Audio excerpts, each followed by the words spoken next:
ಕಾರಣ ತಾನಲ್ಲಿಂದು ಸದಹಿತ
ಗರ್ಭಧರಿಸಿದ್ದು ಸೆಲೆಮನೆಯಲ್ಲಿರುವಂತಹ ದೇವತೆ, ಹೆತ್ತದ್ದು ರೋಹಿಣಿ. ಹಾಗಾಗಿ ನನಗೆ ಸಂಕರ್ಷಣೆ ಎಂಬ ಹೆಸರು ಬಂತು ಸ್ವಾಮಿ. ಇನ್ನು ಮದುವೆಯಾದದ್ದು ಹಾಗೆ, ಗಂಡಿಗಿಂತ ಕಿರಿಯನನ್ನ ವರಿಸುವುದು ಲೋಕರೂಢಿ. ನಾನು ಹಾಗಲ್ಲ, ನನಗಿಂತ ಹಿರಿಯನನ್ನೇ ವರಿಸಿದೆ.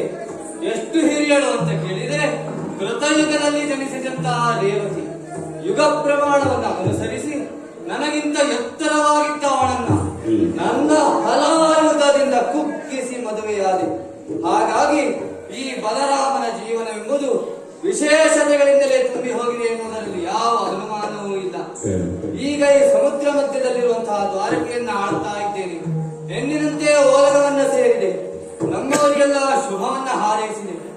ಈ ತುಂಬಿದ ಸಭೆಯನ್ನು ನೋಡಿದಾಗ ಬಹಳ ಸಂತೋಷವಾಗ್ತದೆ. ಯಾಕೆ ಕೇಳಿದರೆ ನಮ್ಮಲ್ಲಿ ಇರುವಂತರು ಸಾಮಂತರು, ಧೀಮಂತರು, ವಿದ್ಯಾವಂತರು ಅಷ್ಟೇ ಅಲ್ಲ, ನಮ್ಮ ನಾಡಿನಲ್ಲಿ 4 ವರ್ಗದ ಜನರಿದ್ದಾರೆ. ಬ್ರಾಹ್ಮಣ, ಕ್ಷತ್ರಿಯ, ವೈಶ್ಯ, ಶೂದ್ರ. ಇವರೆಲ್ಲರೂ ಅವರವರ ಕಾರ್ಯವನ್ನ ಸರಿಯಾಗಿ ನಿಭಾಯಿಸ್ತಾ ಇದ್ದಾರೆ. ಸರಿಯಾದ ಸಂದರ್ಭಕ್ಕೆ ರಾಜಭಂಡಾರಕ್ಕೆ ನೀಡುವಂತಹ ಹಣವನ್ನು ತಂದೊಪ್ಪಿಸ್ತಾ ಇದ್ದಾರೆ. ಬಹಳ ಸಂತೋಷವಾಗ್ತದೆ. ಅವರಿಗೆಲ್ಲ ಉಚಿತವಾದಂತಹ ಆಸನವನ್ನ ಇಟ್ಟಿದ್ದೇನೆ. ಇದು ವಿಶೇಷ ಅಲ್ಲ ಸ್ವಾಮಿ. ಇವತ್ತು ಓದಕ ಕೊಟ್ಟ ಸಂದರ್ಭದಲ್ಲಿ ನಾರದರು ಇಲ್ಲಿಯವರೆಗಾಗಿ ಬಂದಂತಹ ಅವರನ್ನ ಪರಿಪರಿಯಾಗಿ ಉಪಚರಿಸಿದೆ. ಬಹಳ ಸಂತೋಷಗೊಂಡರು. ಅವರಲ್ಲಿಯೇ ಒಂದು ಮಾತನ್ನು ಕೇಳಿದೆ. ಸ್ವಾಮಿ, 3 ಮುಕ್ಕಾಲು ಗಳಿಗೆಯಲ್ಲಿ 3 ಲೋಕ ಸಂಚಾರ ಮಾಡುವವರು ನೀವು. ಸುಮ್ಮನೆ ಕಾರಣವಿಲ್ಲದೆ ಎಲ್ಲಿಗೂ ಬರುವವರಲ್ಲ. ಇವತ್ತು ಇದೇವರೆಗಾಗಿ ಬಂದಿದ್ದೀರಿ ಅಂತ ಆದ್ರೆ ಏನು ವಿಶೇಷ, ಎಲ್ಲಿಂದ ಬಂದಿರಿ ಎಂಬುದಾಗಿ ಕೇಳಿ. ಅವರೇ ಹೇಳಿದ್ದಲ್ವ, ನನ್ನ ತಮ್ಮನಾದಂತಹ ಕೃಷ್ಣ ಕಸೇನನ್ನ ಕೊಂದು ಅವನಲ್ಲಿರುವಂತಹ ಶಮಂತಕ ರತ್ನವನ್ನ ಅಪಹರಿಸಿ ತಂದಿದ್ದಾನೆ ಎಂಬಂತಹ ವಿಷಯವನ್ನ. ನನ್ನ ತಮ್ಮನಾದಂತಹ ಕೃಷ್ಣ ಈ ರೀತಿಯಾಗಿ ಮಾಡ್ತಾನೆ ಅಂತಾದ್ರೆ ಸುಮ್ಮನಿರುವುದಲ್ಲ. ಬರಲಿ ಕೃಷ್ಣ.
ತಪ್ಪವೆಂಬುದು ಪಾಪದ ನೆಲೆಗಟ್ಟು ಎಂದು ಬಲ್ಲವರು ಹೇಳಿದ್ದಾರೆ. ಯಾರು ಕೋಪದ ಕೈಯಲ್ಲಿ ಬುದ್ಧಿಯನ್ನ ನೀಡುತ್ತಾನೋ ಅಂಥವನು ಅನರ್ಥಗಳನ್ನ ಆಹ್ವಾನಿಸುತ್ತಾನೆ ಎಂದು. ನೀನೆಂದುಕೊಂಡ ಹಾಗೆ ನಿನ್ನ ಗೌರವ ಘನತೆಗೆ ಮಸಿ ಬಳಿಯುವ ಕಾರ್ಯವನ್ನು ನಾನು ಮಾಡಿದ್ದೇನೆ ಅಂತಾದರೆ ನಾನು ಕೂಡ ಶಿಕ್ಷಾರ್ಹನೆ ಹೋದಣ್ಣ. ಆದರೆ ತಪ್ಪನ್ನ ಕೇವಲ ತಪ್ಪು ತಪ್ಪು ಎಂದು ದೂಷಿಸುವುದರಿಂದ ಆ ತಪ್ಪು ಸರಿಯಾಗುವುದಿಲ್ಲ ಅವರಲ್ಲ. ಒಂದು ವೇಳೆ ಅಂತಹ ಪ್ರಮಾದ ನನ್ನಿಂದ ನಡೆದುದ್ದೇ ಹೋದಾದರೆ ಅದು ಏನು? ಅಂತಹ ತಪ್ಪು ನನ್ನಿಂದ ಆಗಿದ್ದರೆ ಎಂತಹ ಶಿಕ್ಷೆಯನ್ನು ನಾನು ಅನುಭವಿಸುವುದಕ್ಕೆ ಸಿದ್ಧನಿದ್ದೇನೆ. ಅಣ್ಣ ಏನಣ್ಣ ಏನಾಯ್ತು?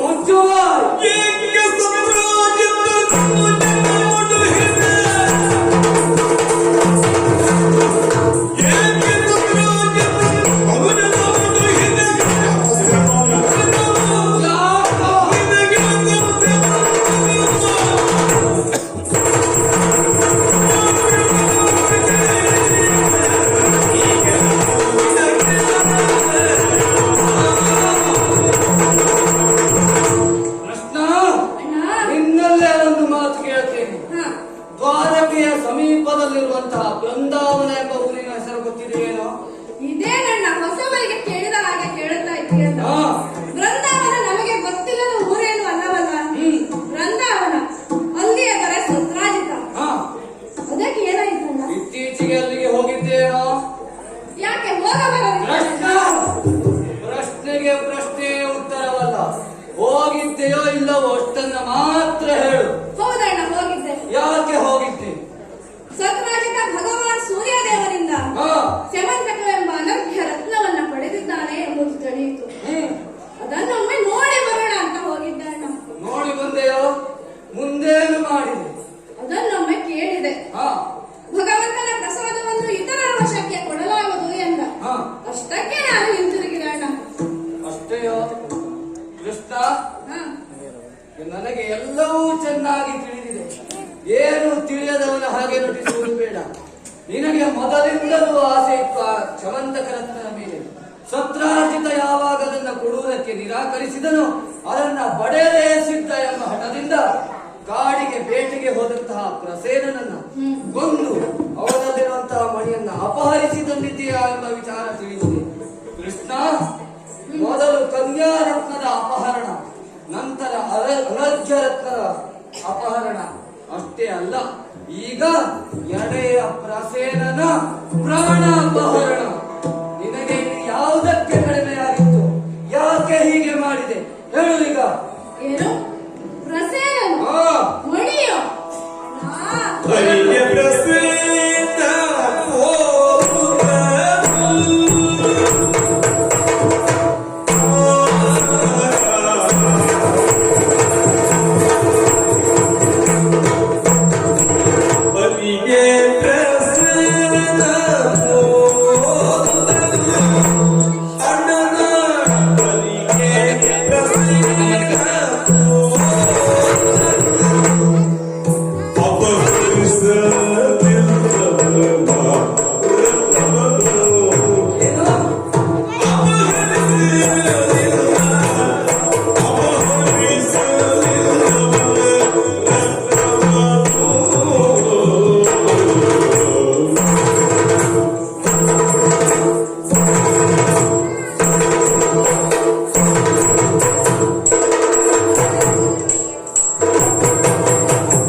ಇಷ್ಟು ಚಿಕ್ಕ ಕಾರಣಕ್ಕೆ ಒಬ್ಬ ಮುಗ್ಧ ಬಾಲಕನ ಪ್ರಾಣವನ್ನೇ ಬಲಿ ತೆಗೆದುಕೊಳ್ಳುವಷ್ಟು ಈ ಕೃಷ್ಣ ಕ್ರೂರಿ ಎಂದು ಭಾವಿಸಿದೀಯ ಅಣ್ಣ. ಇಂಥ ಸಭೆಯಲ್ಲಿ ನನ್ನನ್ನು ಹೀಗೆ ನೀನು ಹೀಯಾಳಿಸುವುದು ಸರಿಯೇ ಅಣ್ಣ? ಹೇಳಣ್ಣ.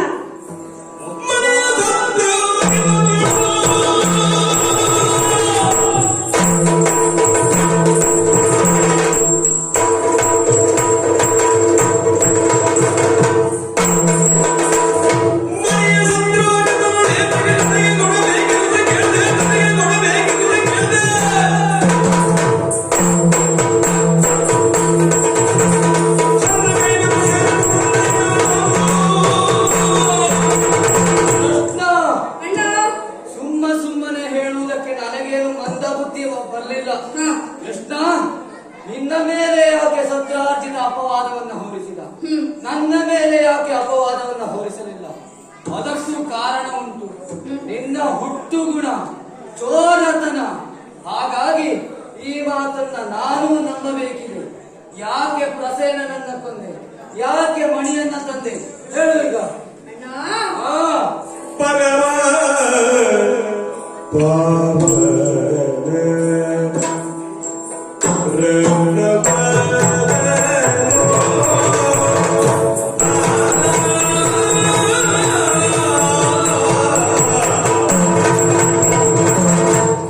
ಪರಮ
ಮುಚ್ಚು ಬಾಯಿ.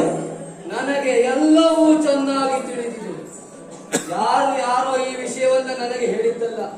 ನಾನದನ್ನೇ ಇಲ್ಲಿಯವರೆಗಾಗಿ ಬಂದು ತಿಳಿಸಿದ್ದಾರೆ. ಅವರ ಮಾತನ್ನ ಅಲ್ಲಗಳೆಯುವಂತಿಲ್ಲ.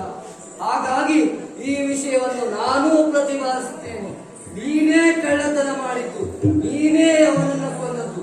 ಒಂದು ವೇಳೆ ನೀನು ಅವನನ್ನ ಕೊಲ್ಲಲಿಲ್ಲ, ಸಮಂತಕ ರತ್ನವನ್ನ ಅಪಹರಿಸಿದಲ್ಲ ತರಲಿಲ್ಲ ಅಂತಾದ್ರೆ ಏನಿದೆ ನಿನ್ನಲ್ಲಿ ಸಾಕ್ಷಿ? ನಾನು ನಿರಪರಾಧಿ ಎನ್ನುವುದಕ್ಕೆ ಕೇವಲ ಒಂದೇ ಒಂದು ಸಾಕ್ಷಿ. ಏನು?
ಲೋಕ ಏನೇ ಹೇಳಲಿ ಅದು ನನಗೆ ದೊಡ್ಡದಲ್ಲ.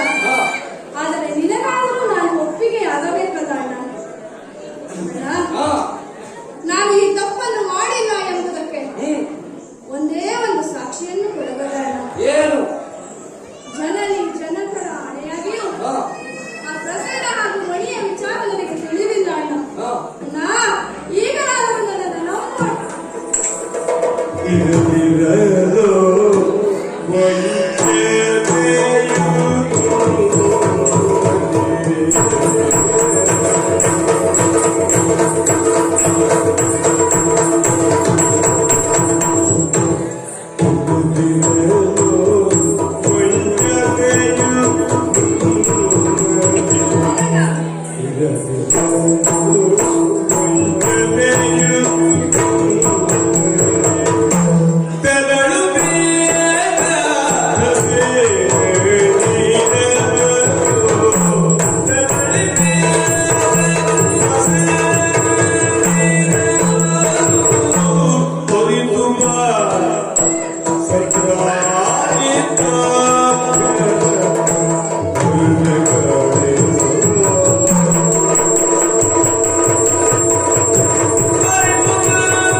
ಹಾಗಾಗಿ ಆದಷ್ಟು ಬೇಗ ಕಾಡಿಗೆ ಹೋಗಿ ಹೋದಂತಹ ಪ್ರಸೇನ ಏನಾದ, ಅವನಲ್ಲಿರುವಂತಹ ಶಮಂತಕ ರತ್ನ ಏನಾಯಿತು, ಈ ಎಲ್ಲಾ ವಿಚಾರವನ್ನ ಶೋಧಿಸಿ ಆದಷ್ಟು ಬೇಗ ಹಿಂದಿರುಗಿ ಸತ್ರಾರ್ಜಿತನಿಗೆ ಈ ವಿಷಯವನ್ನು ತಿಳಿಸು. ಕೃಷ್ಣ, ಹಾಗಾಗಿ ತಡ ಮಾಡಬೇಡ, ಆದಷ್ಟು ಬೇಗ ಕಾಡಿಗೆ ಹೋಗಿ. ಪ್ರೀತಿಗಳು ಬಲಭದ್ರಗೊಳಿಸಿ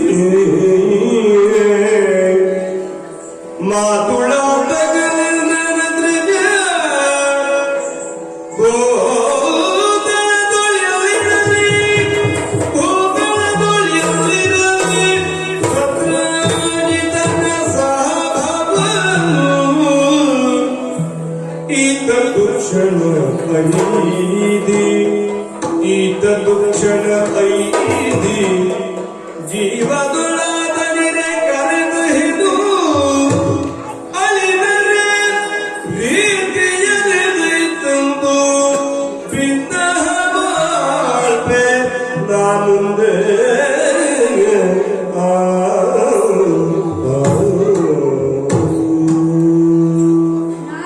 ತಮ್ಮ ನೀನೆಂದಂತೆ ಸತ್ಯಾನ್ವೇಷಣೆಗಾಗಿ ನಾನು ಹೊರಡುತ್ತೇನೆ. ಹಾ, ಆ ಪ್ರಸೇನ ಈ ಭೂಮಿಯಲ್ಲಿ ಜೀವ ಸಹಿತ ಇದ್ದನಾದರೆ ಆತನನ್ನು ಹುಡುಕಿ ತರುತ್ತೇನೆ. ಸರಿ. ಇಲ್ಲವಾದರೆ ಆತನ ಸಾವಿಗೆ ಕಾರಣ ಹಾಗೂ ಸಮಂತಕ ರತ್ನವನ್ನು ಹುಡುಕಿ ತರುತ್ತೇನೆ. ನನಗೆ ನಿನ್ನ ಆಶೀರ್ವಾದ ಬೇಕು. ತಮ್ಮ ನೀನು ಹೋದಂತಹ ಕಾರ್ಯದಲ್ಲಿ ಯಶಸ್ಸು ನಿನ್ನ ಪಾಲಿಗಾಗಲಿ. ನಿನ್ನ ನಿರೀಕ್ಷೆಯಲ್ಲಿ ನಾನಿರ್ತೇನೆ. ಆದಷ್ಟು ಬೇಗ ಬಾ. ಶುಭವಾಗಲಿ.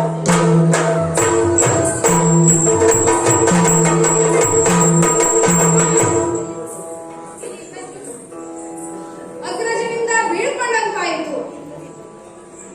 ನನ್ನ ಈ ಪ್ರಕರಣದಲ್ಲಿ ನನ್ನ ಪಾತ್ರವನ್ನು ಸಂಶಯಾತೀತವಾಗಿ ನಿರ್ವಹಿಸಬೇಕಾದರೆ ಕೇವಲ ನಾನೊಬ್ಬನೇ ಹೊರಡುವುದಲ್ಲ. ನನ್ನ ಆಪ್ತರಾದ ಕೃತವರ್ಮ, ಸಾತ್ಯಕಿ, ಸುಜ್ಯೋತಿಯರನ್ನು ಹೊರರಾಗಿ ಪ್ರಸೇನ ಹೋಗಿರುವಂತಹ ದಿಕ್ಕನ್ನು ಅನುಸರಿಸಿ ಹೋಗಬೇಕು. ಯಾರಲ್ಲಿ ಸಾತ್ಯಕಿ, ಸುಜ್ಯೋತಿ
ಹಾಗಾಗಿ ಸಿಂಹದ ಹೆಜ್ಜೆಯ ಗುರುತನ್ನು ಅನುಸರಿಸುತ್ತಾ ಮುಂದೆ ಸಾಗೋಣ.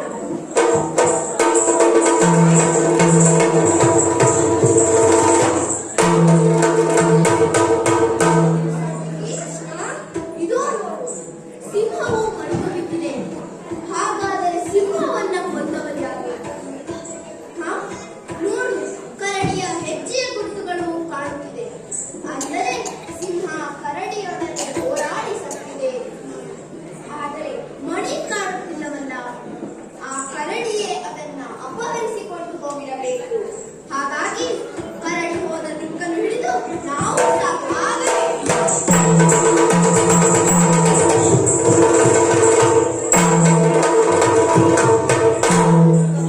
जो जो जो जो जो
ಮಗು ಪ್ರವೀರ, ಯಾಕಿಷ್ಟು ಹಠವನ್ನ ಮಾಡ್ತಿದ್ದೀಯ? ಯಾಕಿಷ್ಟು ಅಳ್ತಿದ್ದೀಯ? ತಂದೆಯವರಾದಂತಹ ಜಾಂಬೂರು ತಂದಂತಹ ಹಣ್ಣು ಹಂಪಲುಗಳನ್ನ ನಿನಗೆ ತಿನ್ನಿಸಿದ್ದೇನೆ. ಆದರೂ ಸಹಿತ ಇಷ್ಟು ಹಠವನ್ನ ಮಾಡ್ತಿದ್ದೀಯಲ್ಲ. ತಂದೆಯವರು ನಮ್ಮ ಹೆತ್ತವರಲ್ಲ, ಜಾಂಬವರಿಗೆ ಸಿಕ್ಕದಂತವರು. ಅಂತಹ ಸಿಕ್ಕಿದ ನಮ್ಮನ್ನು ಕೂಡ ಇಷ್ಟು ಸಂತೋಷದಿಂದ ನೋಡಿಕೊಳ್ಳುತ್ತಿದ್ದಾರೆ. ಆದರೂ ಸಹಿತ ಇಷ್ಟು ಹಠವನ್ನ ಮಾಡ್ತಿದ್ದೀಯಲ್ಲ. ಹಠವನ್ನ ಮಾಡಬಾರ್ದು, ಹಠವನ್ನ ಮಾಡಬಾರ್ದು.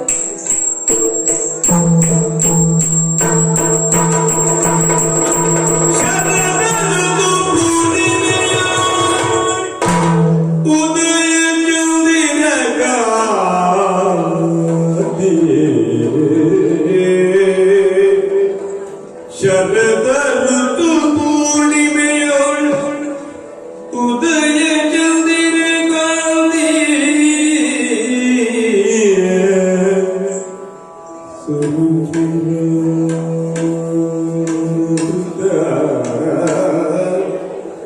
ಸುರುಚಿರ ಶೋಭಿಸುತ್ತ ವಿಧವನು ಸುರುಚಿರಾಗನದಿಂದ ಶೋಭಿಸುತ್ತ ವಿಧವನು ಕರುಣಳು ಕರುಣಿಯೋರ್ವಳು ಬಾಲಕನ ಕುಂಡಿಲ ಹರುಷವಿರದೆ ತೊಟ್ಟಿಲ ಹರುಷವಿರದೆ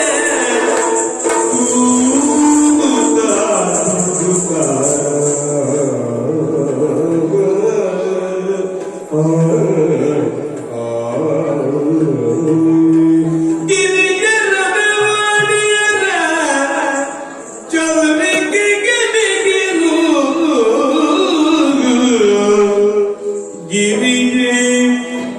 ರವೆ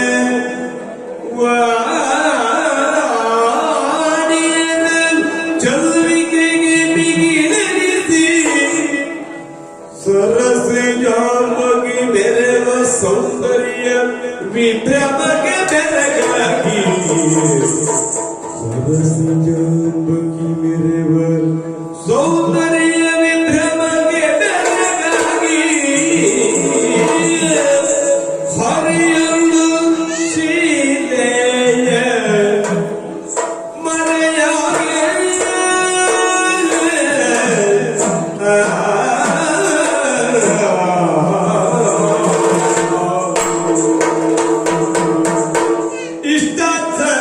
ಇಷ್ಟಾರ್ಥಗಳೆಲ್ಲ ಕೊಡುವುದು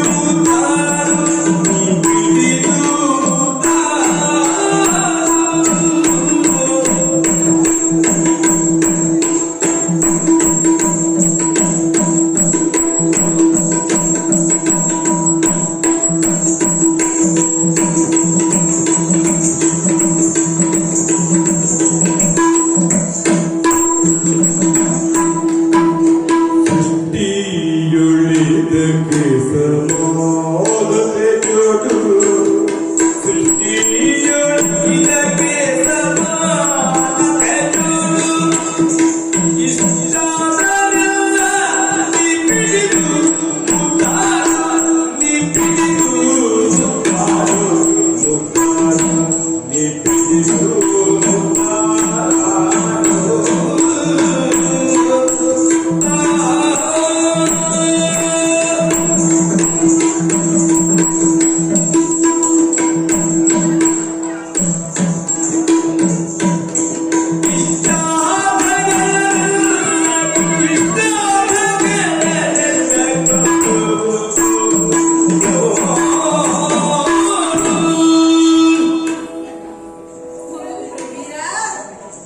ಈ ರತ್ನ ಯಾರಲ್ಲಿ ಇರುವುದು ಅವರ ಇಷ್ಟಾರ್ಥಗಳನ್ನೆಲ್ಲ ಈಡೇರಿಸುವುದಂತೆ ಅಂತಹ ದಿವ್ಯ ಮಣಿಯನ್ನ ಜಾಂಬವರಾದಂತಹವರು ನಮ್ಮ ಸಂತೋಷಕ್ಕಾಗಿ ಅದನ್ನ ಪರಾಕ್ರಮದಿಂದ ತಂದಿದ್ದಾರೆ. ಅಂತಹ ದಿವ್ಯ ಮಣಿಯನ್ನ ಕತ್ತಿನ ಹುಲಿಗೆ ಬಂಧಿಸಿದ್ದಾರೆ. ಆದರೂ ಸಹಿತ ಇಷ್ಟು ಹಠವನ್ನ ಮಾಡ್ತಿದ್ದೀಯಲ್ಲ, ನೀನು ಇಷ್ಟು ಹಠವನ್ನ ಮಾಡಿದ್ರೆ ಅಂತಾದ್ರೆ ಅವರು ಹೇಗೆ ಸಹಿಸುತ್ತಾರೆ? ಹಠವನ್ನ ಮಾಡಬಾರದು, ಅದನ್ನ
ಎಲ್ಲಿಂದ ಬಂದೆ?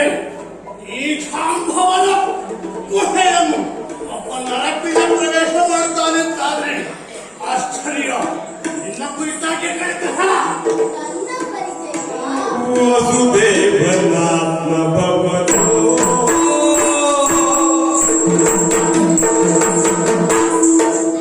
ವಸುದೇವನಾತ್ಮ ಭವನೋ ದ್ವಾರಕೆಯ ಗಣಪತಿಯು ಕೈದಿರ್ಬೇಕು ದ್ವಾರಕೆಯ ಗಣಪತಿಯು ಕೈದಿರ್ಬೇಕು ಸದಲು ಕೇಳನ್ನ ಜಗತಿ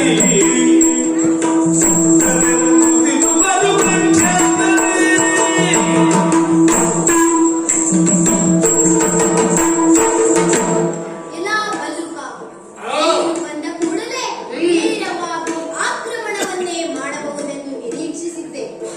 ಆದರೆ ನೀನು ನನ್ನ ಪರಿಚಯವನ್ನು ಕೇಳುತ್ತಿರುವೆ. ಆಗಲಿ ಹೇಳುವ. ನಾನು ಯದುವಂಶದವನಾದ ವಸುದೇವನ ಮಗನು. ಆದ್ದರಿಂದ ವಾಸುದೇವನೆಂದು ಕರೆಯುತ್ತಾರೆ. ನಾವು ದ್ವಾರಕೆಯಲ್ಲಿ ವಾಸವಾಗಿದ್ದೇವೆ. ನನ್ನ ಹೆಸರು ಕೃಷ್ಣ ಎಂಬುದಾಗಿ ಪ್ರಖ್ಯಾತವಾಗಿದೆ.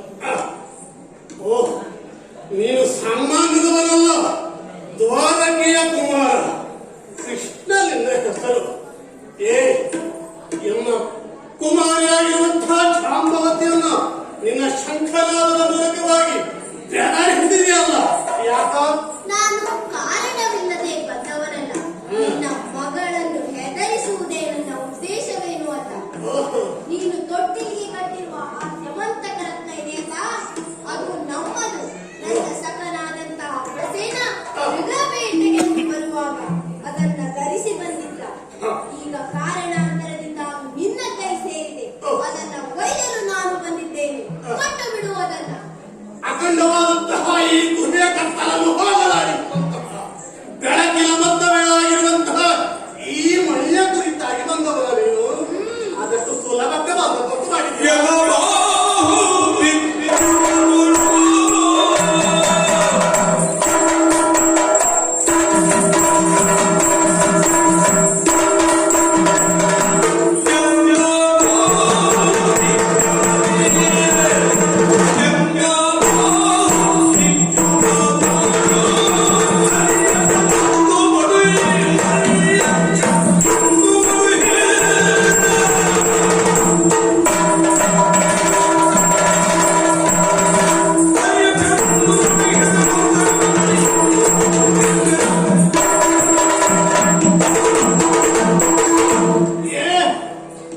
ಕೃಷ್ಣ, ಆ ಏನು ಆ ಮಣಿ ಎಷ್ಟು ಸುಲಭಕ್ಕೆ ಬಂದದ್ದು ಅಂತ ಮಾಡಿದೆಯೋ? ಅದು ತನ್ನದ್ದು ತನಗಬೇಕು ಅಂತ ಕೇಳ್ತಾ ಇದ್ದೀಯಲ್ಲ, ಆ ಅಷ್ಟೆಲ್ಲ ಸುಲಭಕ್ಕೆ ಕೊಡುವುದಕ್ಕಾಗುವುದಿಲ್ಲ. ಆ ಮಣಿಯನ್ನು ನಾನು ಕೊಡುವುದು ಹೇಗೆ? ಆ ಎಲ್ಲ ಕೃಷ್ಣ, ಆ ನಾನು ಹೀಗೆ ಸಂಚಾರಕ್ಕಾಗಿ ಹೋದಂತಹ ಹೊತ್ತಿನಲ್ಲಿ ದಟ್ಟವಾದಂತಹ ಅರಣ್ಯದ ಮಧ್ಯದಲ್ಲಿ ಸಿಂಹದ ಬಾಯಿಯಲ್ಲಿ ಮಣಿಯಿತ್ತು. ಆ ಆ ಹರಿಯಾಕ್ಷನನ್ನು ಒಂದು ಆ ಮಣಿಯನ್ನು ತಂದವನು ನಾನು.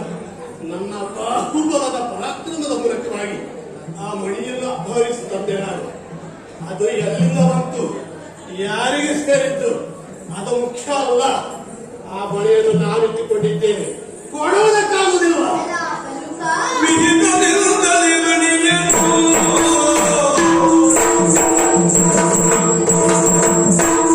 ವಿಧಿತನಿರುತ್ತಲೇ ಮಣಿಯನು ಕೊಡೆಯನ್ನು ಹಿತವೀಣೆ ಯಾವನು ಕೊಡೆಯನ್ನು ಹಿತವೀಣೆ ಯಾವನು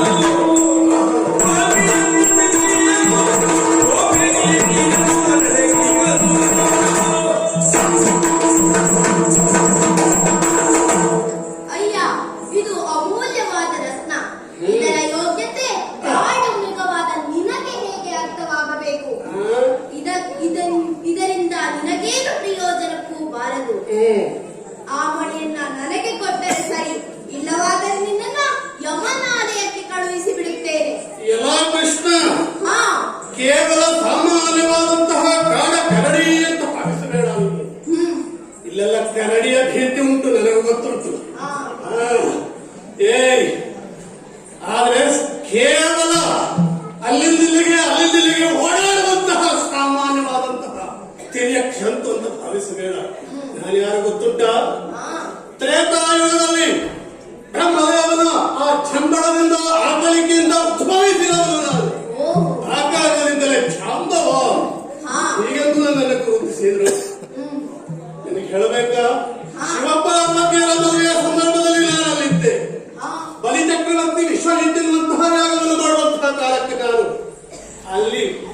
ಊಟೋಪಚಾರದ ವ್ಯವಸ್ಥೆಯನ್ನು ಮಾಡಿದವನಿದ್ದೇನೆ. ಇಂತಹ ಯುದ್ಧಾಂತರದ ವ್ಯಕ್ತಿ ನಾನು ಸಾಮಾನ್ಯ. ಆ ಮಣ್ಯನ ಕೊಡುವುದಿದ್ರೆ ಬಿಡುವುದಿಲ್ಲ ಹೀಗೆಲ್ಲ ಹೇಳ್ತಾ ಇದೆಯಲ್ಲ. ಓ ಹುಡುಗ, ನಾನೇನು ಮಾಡಿದ್ದೇನೆ ಗೊತ್ತುಂಟಾ?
ನಾನೇನು ನನ್ನ ಸಾಮರ್ಥ್ಯೇನು ಒಂದು ಕಥಾನಕಗಳ ಮೂಲಕವಾಗಿ ನಿನಗೆ ವಿವರಿಸ್ತೇನೆ. ಒಮ್ಮೆ ಸೂರ್ಯನಿಗೂ ನಿನಗೂ ಪಂಥ ಏರ್ಪಟ್ಟಿತು. ಸೂರ್ಯ ಈ ಮೇಲು ಸಹಿತವಾದಂತಹ ಅಖಂಡ ಮಂಡಲವನ್ನು ದಿನವೊಂದಕ್ಕೆ ಒಂದೇ ಬಾರಿ ಸುತ್ತುವುದಲ್ವ. ನಾನು ಪಂಥ ಮಾಡಿದೆ. ನಾನೇನಾದ್ರೂ ಪ್ರಯತ್ನ ಪಟ್ಟರೆ ದಿನವೊಂದಕ್ಕೆ ಎಷ್ಟು ಬಾರಿ ಸುತ್ತುತ್ತೇನೆ ಅಂತ ಹೇಳಲಿಕ್ಕಾಗುವುದಿಲ್ಲ. ಪಂಥ ಮಾಡಿದ್ದು ಮಾತ್ರ ಅಲ್ಲ, ದಿನವೊಂದಕ್ಕೆ 21 ಬಾರಿ ಏಕೋವಿಂಶತಿ ಈ ಭೂಮಂಡಲವನ್ನು ಸುತ್ತಿದವನಿದ್ದೇನೆ. ಅಂತಹ ಪರಾಕ್ರಮವನ್ನು ಮಾಡಿದ, ಅಂತಹ ಈ ಭೂಮಂಡಲವನ್ನು ಸುತ್ತಿದ ನನ್ನಲ್ಲಿ ಹೇಳ್ತೀಯ ಎಲ ಎಲ ಎಲ ನಾನು ಹಾಗೆ ನಿನ್ನಂತಹ ಒಬ್ಬ ಜಳ್ಳು ಮಾನವನಿಗೆ ಇದೆಲ್ಲ ಸಾಧ್ಯ ಆಗಲಿಕ್ಕಿಲ್ಲ. ನನ್ನೇನು ಜಳ್ಳು ಮಾನವನೆಂದು ತಿಳಿದೆಯಾ?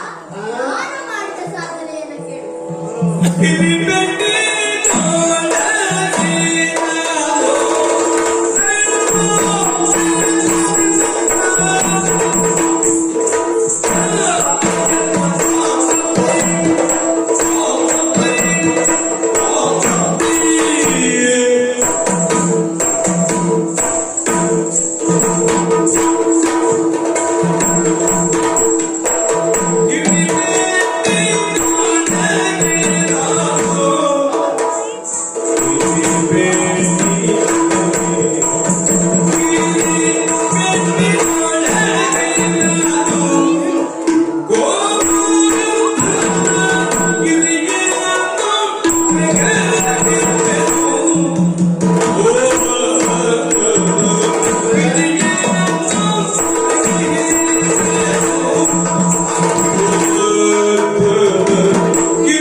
ನಮ್ಮ ಜೀವನದಲ್ಲೂ ಅಂತಹ ಘಟನಾವಳಿಯೊಂದು ನಡೆದು ಹೋಗಿದೆ ಈಗಾಗಲೇ. ಹಾ ಪ್ರಪಂಚದಲ್ಲಿ ಪ್ರಭು ಶ್ರೀರಾಮಚಂದ್ರ ತನ್ನ ಮಡದಿಯಾಗಿರುವಂತಹ ಸೀತೆಯನ್ನು ಕಳನಾದಂತಹ ರಾವಣ ಹೊತ್ತೊಯ್ದ ಹೊತ್ತಿನಲ್ಲಿ ಆ ಸಮುದ್ರಕ್ಕೆ ಸೇತುವನ್ನು ಬರೆಯುವಂತಹ ಒಂದು ಅವಕಾಶವನ್ನು ಬಂತು. ವಾಮನ ವೀರನ ಜೊತೆಯಲ್ಲಿ ಬಲ್ಲೂಕ ವೀರರು ನಾವೆಲ್ಲ ಒಂದಾಗಿದ್ದೇವೆ. ಆ ಹೊತ್ತಿಗೆ ಶ್ರೀರಾಮನ ಕರುಣೆಯಿಂದಲಾಗಿ ನಾವು ಅನೇಕ ಸಾಧನೆಯನ್ನು ಮಾಡಿದ್ದೇವೆ. ಹಾ ಪರ್ವತಗಳನ್ನು, ಗುಡ್ಡಗಳನ್ನು, ಗಿರಿ ಗಂಭೀರವನ್ನು, ಮರ ಕಲ್ಲುಗಳನ್ನು ತಂದು ಸಮುದ್ರಕ್ಕೆ ಹಾಕುವಂತಹ ಹೊತ್ತಿನಲ್ಲಿ ಹಾ ನಾನು ಕೂಡ ಹೋಗಿ ಒಮ್ಮೆ ಆ ಬೆಳ್ಳಿಯ ಬೆಟ್ಟಕ್ಕೆ ಕೈ ಹಿಡಿದವನು ಅದನ್ನು ಎತ್ತಿ ತಂದು ಸಮುದ್ರಕ್ಕೆ ಹಾಕಬೇಕು ಅಂತ ಆಲೋಚನೆ ಮಾಡಿದವನಿದ್ದೆ. ಆ ಹೊತ್ತಿಗೆ ಹಾ ಸಾಕ್ಷಾತ್ ಲೇಖಕವಾಗಿರುವಂತಹ ರಜತಾದ್ರಿ ವಾಸನಾಗಿರುವ ಪರಮೇಶ್ವರನೇ ಬಂದು, ಅಯ್ಯ ಜಾಂಬವ, ತಡೆ ತಡೆ ತಡೆ, ನನಗಿರುವುದಕ್ಕೊಂದು ಪರ್ವತ ಉಂಟು, ಅದನ್ನು ಬೀಳಬೇಡ ಅಂತ ಹೇಳಿದೆ. ಆ ಕ್ಷಣದಲ್ಲಿ ನಲ್ಲಿ ಪರಮ ಸಖ್ಯವನ್ನು ಮಾಡಿದವನು ಪರಮೇಶ್ವರನಿದ್ದಾನೆ. ಹಾ ಅಂತಹ ರಜತಾದ್ರಿಯನ್ನು ಒಮ್ಮೆ ಕಿತ್ತು ಹಾ ಎತ್ತಿ ತರೋಣ ಅಂತ ಪ್ರಯತ್ನಪಟ್ಟಂತಹ ಸಾಹಸಿ ನಾನು. ಅಯ್ಯ ಹಾ ಹುಡುಗ, ಹಾ ಅಂತಹ ವಿಚಾರವನ್ನು ಕೇಳಿ ತಿಳಿಯದ ನೀನು ನನ್ನಿಂದ ಕೇಳಿದ ಮೇಲಾದರೂ ನನ್ನ ಮೇಲೆ ಕೈ ಮಾಡ್ತೇನೆ, ನನ್ನನ್ನು ಗೆಲ್ತೇನೆ, ಇಂಥ ಮಾತುಗಳೆಲ್ಲ ಬೇಡ, ಸುಮ್ಮನೆ ಹೊರಟು. ಮುಚ್ಚಪ್ಪಾಯಿ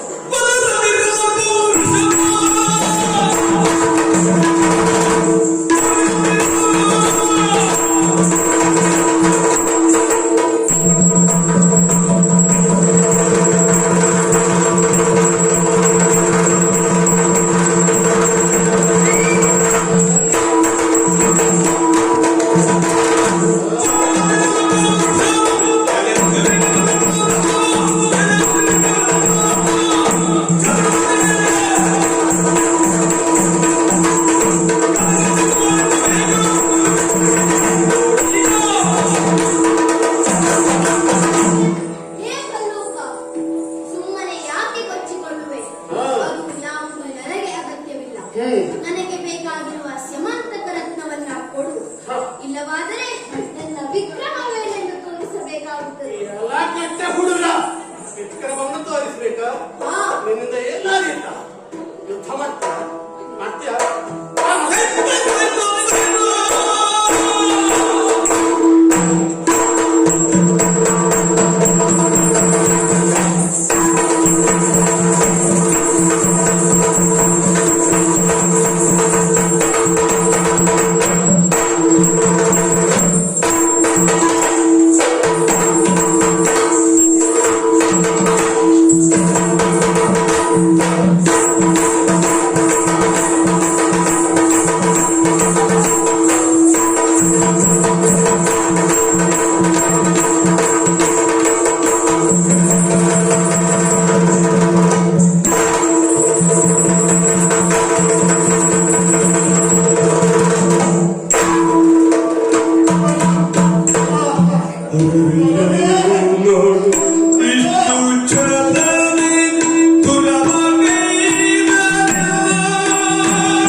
ಇವನ ಮೇಲೆ ಕೈ ಮಾಡಿಬಿಟ್ಟದಲ್ಲ.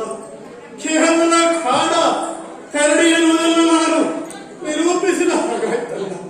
ಬ್ರಹ್ಮನ ಕುಮಾರನಾದಂತಹ ಜಾಂಬವನ ಜ್ಞಾನಶ್ರೇಷ್ಠತೆ ಎನ್ನುವುದನ್ನು ಅರ್ಥ ಮಾಡಿಕೊಳ್ಳದೆ ಒಬ್ಬ ಪರಮ ಪುರುಷನ ಮೇಲೆ ಕೈ ಮಾಡಿಬಿಟ್ಟಿರುವ ಸ್ಥಿರ ಚರಾದಿ ಸಕಲ ಈ ಲೋಕದಲ್ಲಿಯೂ ಕೂಡ ಶ್ರೇಷ್ಠತೆಯನ್ನು ಪಡೆದಂತಹ ಮಹಾಪುರುಷ ಹೋದಾಗಿರಬಹುದೇ. ಹೇಗೆ ಕೇಳಿದೆ? ಯಾವ ಮಾಹಿತಿ ಕೇಳಿದೆ? ಅಯ್ಯ ಪುರುಷ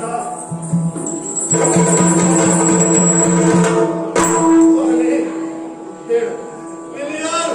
ಶರಣದಿ ತಿನ್ನಲಾಗ ಶ್ರೀಹರಿ ಕರುಣಗಳು ಕ್ಷಮೆಯಾಗು ಬೇಗದಿ ಧರಿಸಿದನು ಶ್ರೀರಾಮನು ಶರಣ ಜಾಂಬವ ಓಡು. ಸ್ವಾಮಿ ಸ್ವಾಮಿ ಸುತ ಜಾಂಬವನು ನೇತ್ರದಿ ಸುರಿಸುತ್ತ ಆಶ್ರಮನು ಕನತರಿಸಿ ನೊಂದಡಿಗೆರಗಿ ಕನಕಳ ಮುಗಿದು ಧೈರ್ಯದಲ್ಲಿ ರಾಮ ರಾಘವ ದಶರಥ ಪಾಲ ಜಯ ಶ್ರೀರಾಮ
ಹೀಗೆಂದು ನಿನ್ನ ಗುರುಗಳಾದಂತಹ ವಿಶ್ವಾಮಿತ್ರರು ನಿನ್ನ ಮೇಲೆ ಆರೋಪಿಸಿದರು. ಅದಂತಹ ಭವ್ಯವಾದಂತಹ ನಿಜವಾದಂತಹ ನಿಲುವು. ಪ್ರಭು, ನೀನು ನನಗೆ ದರ್ಶನವನ್ನೇ ಕೊಟ್ಟಿಯ. ನಿನ್ನನ್ನು ನೋಡಿದಂತಹ ನನ್ನ ಕಣ್ಣುಗಳ ಭಾವನತೆಯನ್ನು ಹುಡುಕ್ತಾ ಇದ್ದಾರೆ. ಪ್ರಭು ಶ್ರೀರಾಮಚಂದ್ರ, ನೀನು ಮಾಡಿದಂತಹ ಕಾರ್ಯ ಅದಂತಹದ್ದು. ಈ ವನವನ್ನು ಸಂಚರಿಸಿ ಪಿತೃವಾಕ್ಯ ಪರಿಪಾಲನೆಯನ್ನು ಆಚರಿಸುವುದಕ್ಕಾಗಿ ಕಾಡಿಗೆ ಬಂದರೂ ಕೂಡ ಅನೇಕ ದುಷ್ಟರನ್ನು ಕೊಂದೆ, ಋಷಿಮುನಿಗಳ ಸಹವಾಸವನ್ನು ಮಾಡಿದೆ. ವಾನರ ವೀರರ ಅಲ್ಲ ನಮ್ಮಂತಹ ಬಲೂಟ ವೀರರ ಸೇವೆಯಲ್ಲಿ ಕೈಗೊಂಡೆ. ಪ್ರಭು ಶ್ರೀರಾಮಚಂದ್ರ, ಧನ್ಯವಾದ ಸ್ವಾಮಿ. ನನ್ನ ಅಪರಾಧವನ್ನು ಕ್ಷಮಿಸು, ಕ್ಷಮಿಸು, ಕ್ಷಮಿಸು. ಶರಣರೇ ಅವತರಿಸು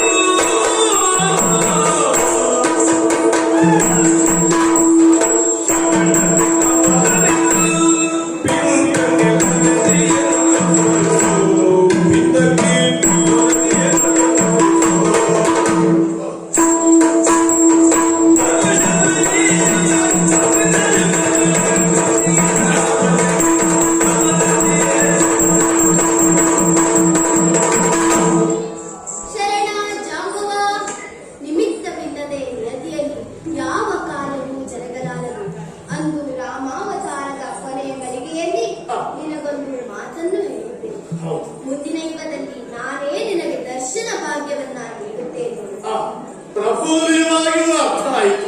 ಈ ಮಣಿ ನನ್ನ ಮಾತನ್ನು ಪೂರೈಸುವ ನಿಮಿತ್ತವಾಯಿತು. ಹಾ, ಹಾಗಾಗಿ ಈಗ ಯುಗ ಬದಲಾಗಿದೆ, ಅವತಾರವೂ ಬದಲಾಗಿದೆ. ಓ, ನನ್ನ ಮೇಲೆ ಮಣಿ ಅಪಹರಣ ಮಾಡಿದ ಅಪವಾದ ಬಂದಿದೆ. ದಯವಿಟ್ಟು ಆ ಮಣಿಯನ್ನು ತೆಗೆದುಕೊಳ್ಳಿ. ಕರುಣಿಸುತ್ತೇವರ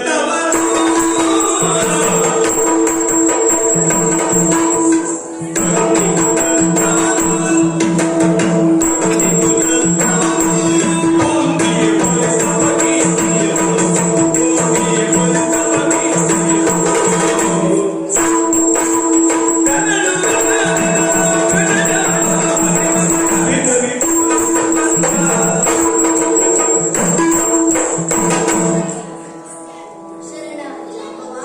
ದೇವ. ಈಗ ಯುಗವೂ ಬದಲಾಗಿದೆ, ಹಾ, ಹಾಗಾಗಿ ಅವತಾರವೂ ಬದಲಾಗಿದೆ. ಹಾ. ನನ್ನ ಮೇಲೆ ಮಣಿ ಅಪಹರಣ ಮಾಡಿದ ಅಪವಾದ ಬಂದಿದೆ. ದಯವಿಟ್ಟು ಆ ಮಣಿಯನ್ನು ನನಗೆ ಕಳುಹಿಸಿ.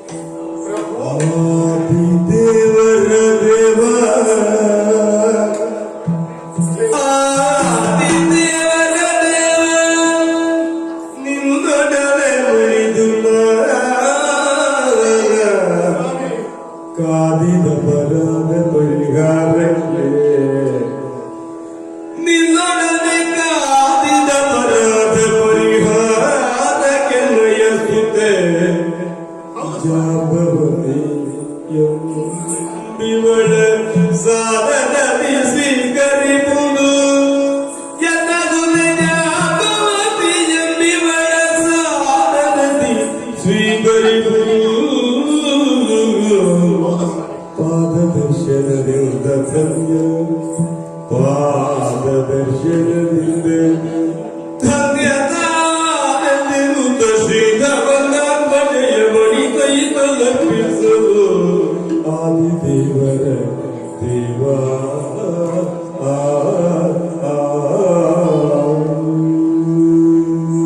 ಆದಿದೇವರ ದೇವ, ನೀನು ಸಂಬಂಧಿನವ. ನಿಜವಾಗಿಯೂ ಕೂಡ ನಿನ್ನ ವ್ಯಕ್ತಿತ್ವ ಏನೆಂದು ನಾನು ಚೆನ್ನಾಗಿ ತಿಳಿದವನು. ಹಾ, ತ್ರೇತೆಯಲ್ಲಿ ದಶರಥ ನಂದನಾಗಿ ಅವತಾರವನ್ನು ಮಾಡಿದಂತಹ ಆದರ್ಶ ಪುರುಷೋತ್ತಮ ಶ್ರೀರಾಮಚಂದ್ರನಾದಂತಹ ನಿನ್ನ ಆ ದಿವ್ಯ ಗುಣಗಳನ್ನು ನೋಡಿಯೇ ಅಲ್ವ ನೀನೊಬ್ಬ ಸಾಮಾನ್ಯವಲ್ಲ ಆದಿ ದೇವರ ದೇವ ಎಂಬುದಾಗಿ ನಾನು ಗುರುತಿಸಿದವನಿದ್ದೇನೆ. ಆದರೆ ಈ ಚಕ್ಷುವಿನಿಂದ ನೀನು ಈ ಗುಹೆಯಲ್ಲಿ ಎದುರಾಗಿ ಬಂದಾಗ ತಿಳಿಯುವುದಕ್ಕಾಗಿಲ್ಲ. ನನ್ನ ಅಪರಾಧವನ್ನು ಮನ್ನಿಸಿ ಹಾ. ನಿಜವಾಗಿಯೂ ಕೂಡ ನಮ್ಮ ಸ್ವಾಮಿಗೆ ಅಪವಾದದ ಅರ್ಥ ಸ್ವಾಮಿ ನಿನಗೆ ನಿನ್ನ ಅಪವಾದವನ್ನ ನೀಗಿಸುವುದಕ್ಕಾಗಿ ಸಾಮಾನ್ಯವಾದಂತಹ ಬಳಿಯನ್ನು ಅಪೇಕ್ಷಿಸಿದವರೆಲ್ಲ ನನಗೆ ಎಂತಹ ಪಟ್ಟ ಕಾರ್ಯ. ಸಭ್ಯನಾದವನಿಗೆ ಅಪವಾದ ಎನ್ನುವುದು ಸಾವಿಗಿಂತ ಹೆಚ್ಚು. ಅಪವಾದ ಅವಮಾನ ಉಂಟಾಯಿತು ಅಂತಾದ್ರೆ ಸಭ್ಯನಾದವನಿಗೆ ಅದನ್ನು ಸ್ವೀಕರಿಸುವುದಿಲ್ಲ, ಸಹಿಸುವುದಿಲ್ಲ. ಇಂತಹ ಪರಾತ್ಪರ ಮುಕ್ತಿಯಾಗಿತ್ತು ನನಗೆ ಇಂತಹ ಅಪವಾದ ಬಂತು ಅಂತಾದ್ರೆ ಅದು ನನ್ನಿಂದ ನೀಗಲ್ಪಡ್ತದೆ ಅಂತಾದ್ರೆ ಈ ಮಣಿ ನನಗೆ ಯಾಕೆ ಸ್ವಾಮಿ ಇದು ಈ ಸಮಂತಕ ಮಣಿಯನ್ನು ನನಗೆ ಕೊಡ್ತಾ ಇದ್ದೇನೆ. ಮಾತ್ರ ಅಲ್ಲ, ನಮ್ಮ ಉಸಿರಾಗಿರುವಂತಹ ನನ್ನ ಮಗಳು ಕನ್ಯಾಮಣಿ ಜಾಂಬವತಿ ನನ್ನ ಮಗಳು ಸ್ವಾಮಿ. ನೋಡಿದ್ರೆ ನನ್ನ ಹಾಗೆ ಕಂಡಿ ಅವರ ಹಾಗೆ ಕಾಣುವುದಿಲ್ಲ. ಸ್ವಾಮಿ ಏನು ಮಾಡೋಣ? ನಾನು ಅನೇಕ ಬಾರಿ ಗುಹೆಯನ್ನು ಬಿಟ್ಟು ಹೊರಗೆ ತಿರುಗಾಟಕ್ಕೆ ಆ ಹೊತ್ತಿನಲ್ಲಿ ಅನೇಕ ಬಾರಿ ನಾನು ಹೊರಗೆ ಹೋದಾಗ ಒಮ್ಮೆ ಕನ್ಯಾ ರತ್ನ ಸಿಕ್ಕಿತು. ಜಾಂಬವತಿ ಎನ್ನುವ ಶಿಶು ಕಾಡಿನಲ್ಲಿ ರೋಧನೆ ಮಾಡ್ತಾ ಇತ್ತು. ಆ ಹೊತ್ತಿಗೆ ನಾನು ಅವಳನ್ನ ಎತ್ತಿ ತಂದು ಸಾಕಿ ತಲುಪಿದೆ, ಜೋಪಾನ ಮಾಡಿದೆ. ಜಾಂಬವಂತನ ಮಗಳಾಗಿರುವುದು ಜಾಂಬವತಿ ಎನ್ನುವುದಾಗಿ ಹೆಸರಿಟ್ಟು ಅವಳನ್ನು ನಿನ್ನ ಈ ಹೆಗಲೆತ್ತರಕ್ಕೂ ಪ್ರಾಯ ಪ್ರಬುದ್ಧಿಯಾಗಿ ಬೆಳೆಸುತ್ತೇನೆ. ನಿನ್ನೆ ನೋಡಿದೆಯಲ್ಲ, ನಿನ್ನ ಲಕ್ಷ್ಯ ಎಲ್ಲ ತೊಟ್ಟಿಲ ಕಡೆಗಿತ್ತು, ನನ್ನ ಮಗಳು ಹಾಡುವ ಹಾಡಿನ ಕಡೆಗಿತ್ತು. ಆ ತೊಟ್ಟಿಲಲ್ಲಿ ಒಬ್ಬ ಮಗು ಇದ್ದಾನೆ, ಪ್ರವೀರ. ಅವನು ಹಾಗೆ ಸಿಕ್ಕಿದ ಮಗು. ಈ ಚಿರಂಜೀವಿ ಆಗಿರುವಂತಹ ಅಲ್ಲ, ಬ್ರಹ್ಮಚಾರಿ ಆಗಿರುವಂತಹ ಈ ಜಾಂಬವನಿಗೆ ಮಕ್ಕಳಲ್ಲಿ ಮಡದಿಯಲ್ಲಿ ಯಾವುದು ಬೇಕಾಗಿರಲಿಲ್ಲ. ಆದ್ರೆ ಎಲ್ಲವೂ ಸುತ್ತಿಕೊಳ್ಳುತ್ತದೆ. ಒಮ್ಮೊಮ್ಮೆ ನಮಗೆ ಬೇಕು ಅಂತಲ್ಲ, ಹೇಗಾದ್ರೂ ಸುತ್ತಿಕೊಳ್ಳುತ್ತದೆ. ಹಾಗಾಗಿ ಆ ಪ್ರವೀರನ್ನು ಸಿಕ್ಕಿದ ಮಗು ಈ ಸಮಂತಕ ಮಣಿಯ ಗತಿಯಲ್ಲಿ ಜಾಂಬವತಿಯನ್ನು ನಿನಗೆ ಕೊಡ್ತಾ ಇದ್ದೇನೆ. ಅವಳನ್ನು ಪತ್ನಿಯಾಗಿ ಸ್ವೀಕರಿಸಿ ಮಾತ್ರ ಅಲ್ಲ ನಾನು ಪುತ್ರ ವೀರನನ್ನು ನಿನಗೆ ಕೊಡ್ತಾ ಇದ್ದೇನೆ. ಶ್ರೀಕೃಷ್ಣನೇ, ಜಾಂಬವ, ನೀನು ನಿಜವಾಗಿಯೂ ಕೂಡ ಶ್ರೀ ನಿಜೀನಿ ಅಲ್ಲ. ಅಂತಹ ಶ್ರೀ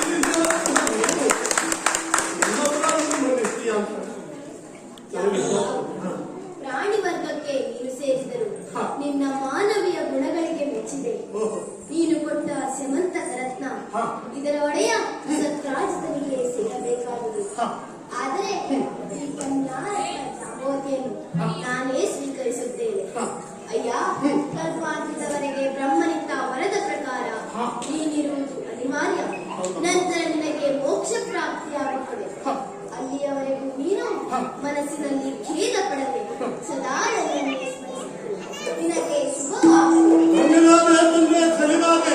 ನಿಜವಾಗಿಯೂ ಕೂಡ ನಿನ್ನ ಅಪ್ರತಿಮವಾದಂತಹ ಈ ರೂಪವನ್ನು ತೋರಿಸಿ ನನ್ನನ್ನು ಕೃತಾರ್ಥನನ್ನಾಗಿ ಮಾಡಿದ್ದೀಯ ಪ್ರಭು ಶ್ರೀರಾಮಚಂದ್ರ.